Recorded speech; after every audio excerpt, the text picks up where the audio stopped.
Good morning, brothers, and welcome to today's segment. Yesterday, we talked about demonstrative pronouns and interrogative pronouns. Today, we want to draw down the curtains on the concept of pronouns. So, once again, you are welcome.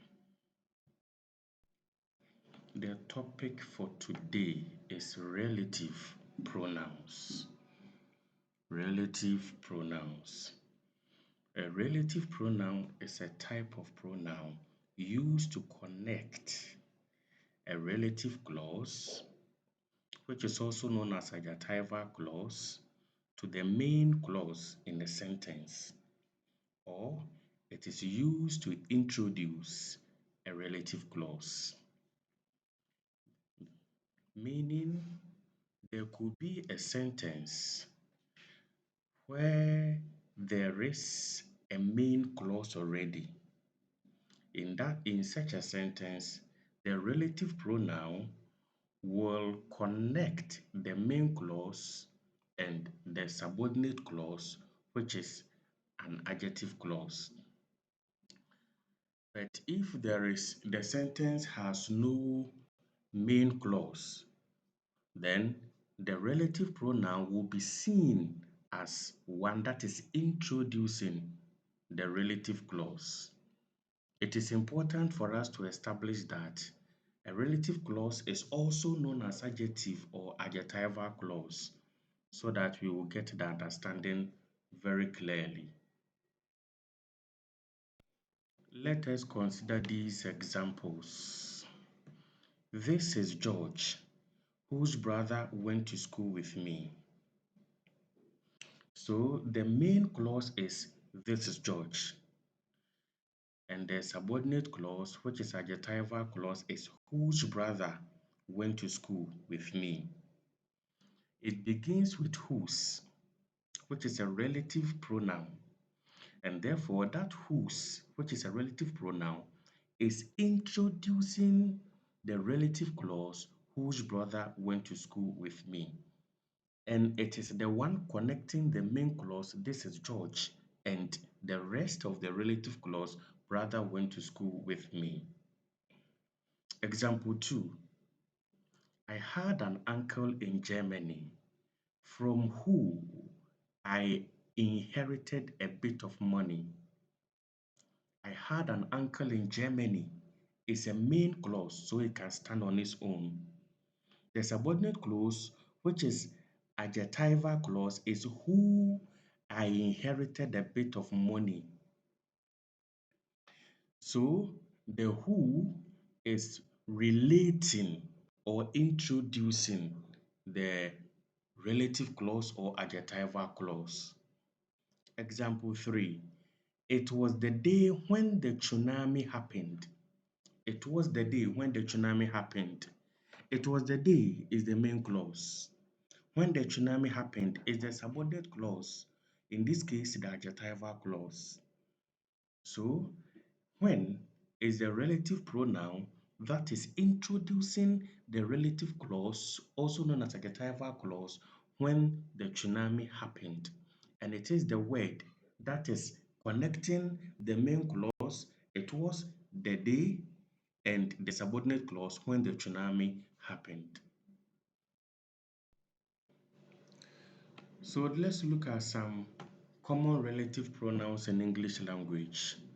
We have that, wherever, whichever, whomever, whosoever, whatsoever, where, whoever, when, whom, who, which, and whose. So it is important to identify relative pronouns based on their functions. And in English language, a relative pronoun can have three functions. One is subject of a sentence, two is object of a sentence, and three is functioning as a possessive pronoun. Before we discuss the functions of a relative pronoun, we need to understand the concept of antecedent. So the usage of a relative pronoun ultimately depends on its antecedent and the relative clause it introduces. So every relative pronoun has got something to do or relates to a certain pronoun or an antecedent and also the relative clause that it introduces. We shall be looking at the meaning of antecedent. When we say antecedent, what do we mean? An antecedent is the noun that the relative pronoun relates to. That is why it is called relative.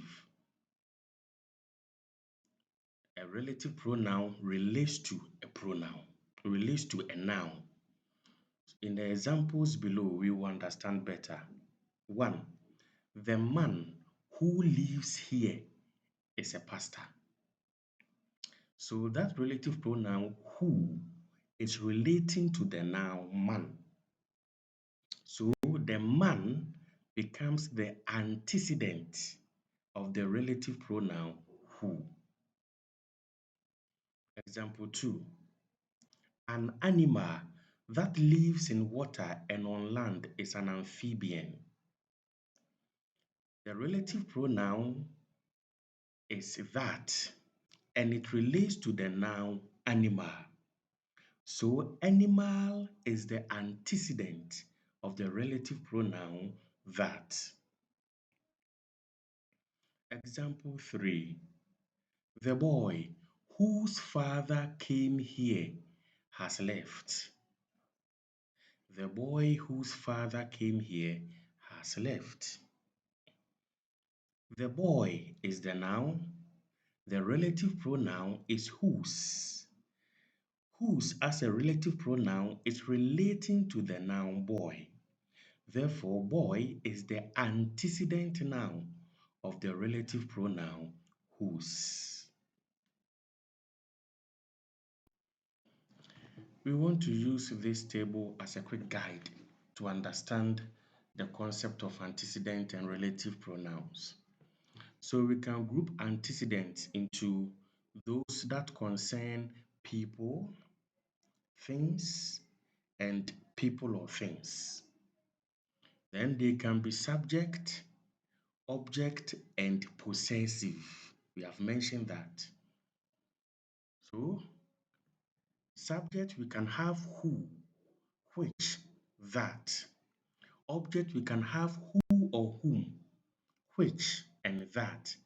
And for possessive is always whose, whether subject or object. And it's about people and things. So who is about people and a subject. Whom or who is about people and its object. Whose is about people and possessive. Which can be subject and object and is about things. Whose can also be about things. Then the last one, that, is about people or things and it can be subject or object but can't be possessive. Okay, so now let's look at how each of these can be used in a sentence. We have already established that a relative pronoun can function as subject, object, and possessive. So we are starting with subject. The woman who came to my house was a salesperson. Who is the subject of the relative clause who came to my house? The subject of the whole sentence is woman. So woman is the antecedent of the relative pronoun who. And so the relative pronoun is relating to who. Example 2. The car that was stolen was found. That is the subject of the relative clause that was stolen was found. describes the antecedent, the car. So that relative clause that was stolen was found is introduced by the relative pronoun that. Example 3. The woman who visited me was kind. Who is the subject of the relative clause who visited me? And it describes the antecedent, the woman.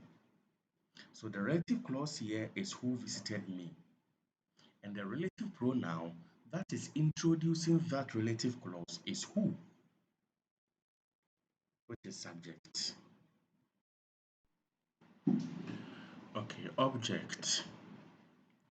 I don't know if I passed the test that I took yesterday. That is the object of the relative clause that I took yesterday and describes the antecedent, the test. Now, that is object not because of the position, but because it is the receiver of the action of the verb past. So, the object of that sentence, the main clause is test. And since the antecedent of test is the antecedent of the pronoun that is now object. So it is object not because of the position, but because it is for the now test, and it is the receiver or the sufferer of the action of the verb past. Example 2. I met the new employee whom I hired yesterday. So whom is the object of the relative clause whom I hired yesterday and describes the antecedent, the new employee. Like I said, somebody was met. The person is the new employee. It is the object. Now, the new employee is the antecedent of the relative pronoun whom. And since whom and the new employee are referring to the same person, we can consider whom as object of that relative clause.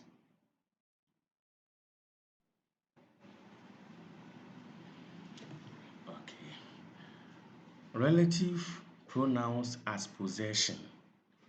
The relative pronoun whose is unique because it is the only one that can describe possession, like we saw in the table.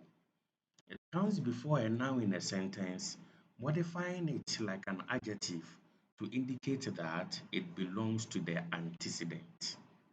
Example, she tried to help the student whose lunch money had been stolen. So whose modifies lunch money and introduces the relative clause whose lunch money had been stolen, which describes the antecedent, the student. So it's just like saying the student's lunch money had been stolen. That will make the meaning very clear. But the relative clause whose lunch money had been stolen is introduced by the possessive relative pronoun whose. And so the antecedent of whose is the student. Okay, so we will end here and continue next week. I hope we had a good time. I wish you all the best in the exercise that follows. Exercise. Read the given sentences and use the right relative pronouns to complete them. 1. We always like people that speak the truth. 2. Can you tell Dash Pen this is? 3. This is Natasha. Dash I was praising. 4. The boy Dash I met in Delhi stays near our house. 5. This is the house in Dash John Keats lived. Once again, we have come to the end of today's lesson. I hope you will find time to revise your notes.